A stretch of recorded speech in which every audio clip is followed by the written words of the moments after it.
When did strict parenting totally backfire? My parents were absolutely convinced that phones would ruin my life. At 14, I was the only kid in my entire grade without a smartphone. While my friends were texting and making plans, anyone who wanted to reach me had to call our ancient landline that sat in the kitchen. The embarrassment was endless. Every time that phone rang during dinner, my mom would announce loudly who was calling, making comments like, "Sophie, it's that Ashley girl again," or "Tell them you'll call back after homework." My friends eventually stopped calling because it was too awkward talking to my parents first. I begged them constantly, "Please, just trust me with a phone. I promise I won't get distracted." But Dad would always give me the same lecture about how smartphones turn teenagers into zombies and were protecting your developing brain. Mom would nod along, adding horror stories she'd read online about kids getting cyberbullied or failing school because of social media. The isolation was getting worse. I'd sit alone at lunch while everyone else shared memes and planned weekend hangouts through group chats I couldn't join. I started feeling like a complete outsider in my own friend group. That's when my grandmother stepped in. She thought my parents' rule was completely ridiculous. During one of her visits, she secretly slipped me an old iPhone she'd been keeping in her purse. "Every teenager needs a way to call for help," she whispered while my parents were in the other room. "Just keep it hidden and only use it for emergencies." I was so grateful I almost cried. I kept the phone buried deep in my backpack, never bringing it out at school, never even turning it on unless absolutely necessary. For weeks,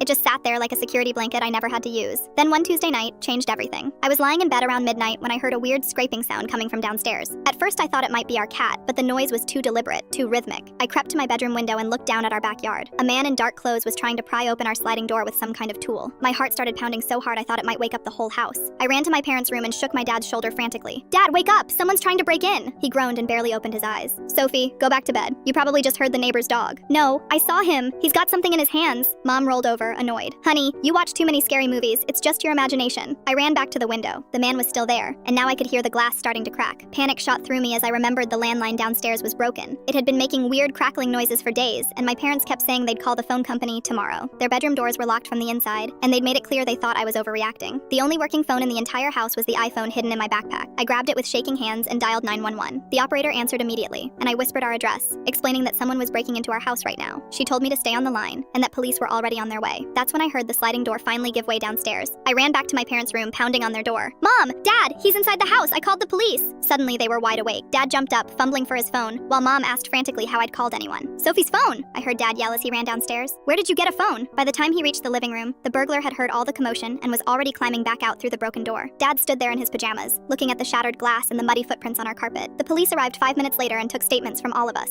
The officer told my parents that if I hadn't called when I did, the situation could have been much worse. "Most home invasions happen when burglars think everyone's asleep," he explained. "Your daughter's quick thinking probably prevented a real tragedy." After the police left, my parents sat me down at the kitchen table. For the first time in months, they weren't lecturing me. Dad looked exhausted, and Mom kept staring at the broken door. "Where did you get the phone?" Mom asked quietly. I told them about Grandma, expecting them to be furious. Instead, Dad just rubbed his forehead and sighed deeply. That weekend, my parents took me to the phone store. They got me a smartphone with parental controls and time limits, but it was still a real phone.